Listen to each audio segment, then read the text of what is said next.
noite, meu nome é Paola. Eu sou a Mayra. Nesse vídeo de hoje a gente vai falar um pouco sobre a técnica de PCR. Então o que é o PCR, as etapas e sua finalidade. O PCR é uma técnica criada em 1983 por Carrie Banks.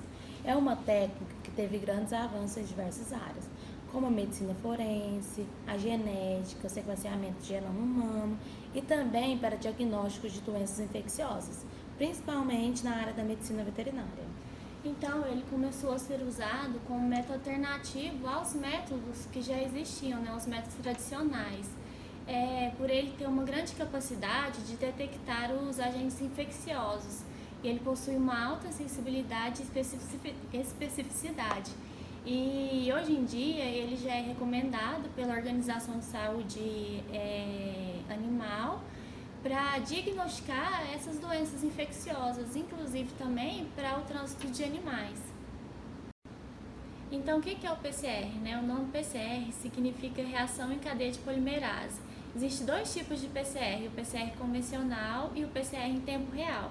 O que é o PCR convencional? Ele é um método utilizado para amplificar a sequência tanto do DNA como do RNA. Ele vai permitir sintetizar em poucas horas milhões de cópias de sequência de nucleotídeos específicas, podendo amplificar a sequência-alvo em milhões de vezes da amostra inicial. Ou seja, a partir de uma molécula de DNA é possível gerar até 100 milhões de moléculas similares em uma reação. Já o PCR em tempo real, ele é baseado no PCR tradicional. Além de amplificar simultaneamente, ele determina medidas quantitativas ao longo dos ciclos do PCR. Ou seja, a amplificação e a detecção ocorrem de forma simultânea, tornando uma ferramenta mais rápida, específica e sensível, dando a capacidade de quantificar o DNA durante as reações. Eu sou a Carolina. Eu sou a Camila. E a gente vai dar continuidade sobre o tema de PCR em tempo real. O PCR convencional não quantifica, por isso foi desenvolvido o PCR em tempo real, que é uma técnica escrita como quantitativa, porque ela consegue avaliar o número de moléculas produzidas a cada ciclo. Diferente do PCR convencional, o PCR em tempo real consegue ter uma especificidade maior, um menor custo e também conseguir quantificar o número de patógenos dentro do DNA.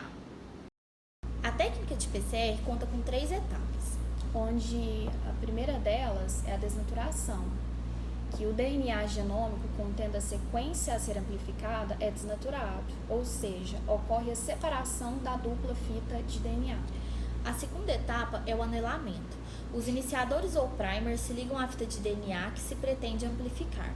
Um deles é complementar a sequência em uma fita de dupla hélice de DNA e o outro é complementar a sequência na outra fita. São eles que irão identificar, marcar qual trecho de interesse do DNA deverá ser copiado. A terceira é a extensão. Com o ponto de partida já identificado, a Tec polimerase liga-se à fita sinalizada pelo primer, complementando-a. Aí inicia-se então a extensão do novo fragmento de DNA, formando novamente uma fita dupla de DNA. Esse ciclo é realizado inúmeras vezes até atingir milhões de cópias. Na PCR convencional, a detecção do produto de amplificação normalmente é feita em eletroforese em gel de agarose. Após a coloração, ocorre a visualização do DNA pesquisado. Já em relação ao PCR em tempo real, o resultado é visualizado imediatamente, dispensando a eletroforese. Isso é possível pela adição de sondas fluorescentes às reações de PCR. A amplificação do DNA-alvo é monitorada durante o processo de PCR em tempo real. À medida que o DNA é amplificado, o nível de fluorescência cresce proporcionalmente. O equipamento é capaz de detectar a fluorescência eventualmente produzida pela amostra e assim a técnica permite acompanhar a reação e a apresentação dos resultados em tempo real. Em relação à aplicação do PCR para o diagnóstico de doenças infecciosas em espécies animais, é possível através de amostras clínicas, como sangue, fezes, leite, tecidos, e com o uso do PCR é possível diagnosticar doenças em poucas horas. Por exemplo, em aves a gente pode detectar micoplasmose, clamidiose, coriza infecciosa das galinhas, entre outros. Já em bovinos, pode diagnosticar também leucose enzótica, babesiose, em cães, leptospirose, leishmaniose, acinomose e parvovirose. Em gatos também pode ser diagnosticado leucemia, imunodeficiência, peritonite infecciosa felina.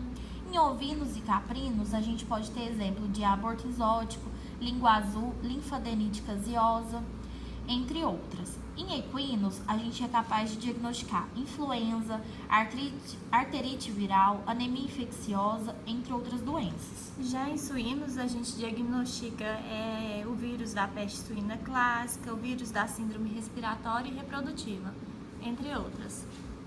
E por fim, o PCR é muito importante, pois ele é capaz de diagnosticar doenças infecciosas com rapidez e agilidade. Isso é de grande importância dentro da medicina veterinária. Então é isso, pessoal. Obrigada pela atenção. Boa noite.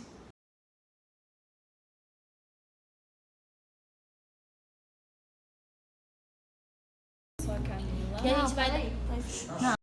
Eu sou a Mayra. Eu tenho que falar Quer ler primeiro? Não, explica um pouco pra gente, falou sobre o PCR. Então, o que é o PCR? A palavra PCR significa reação em cadeia de polimerase.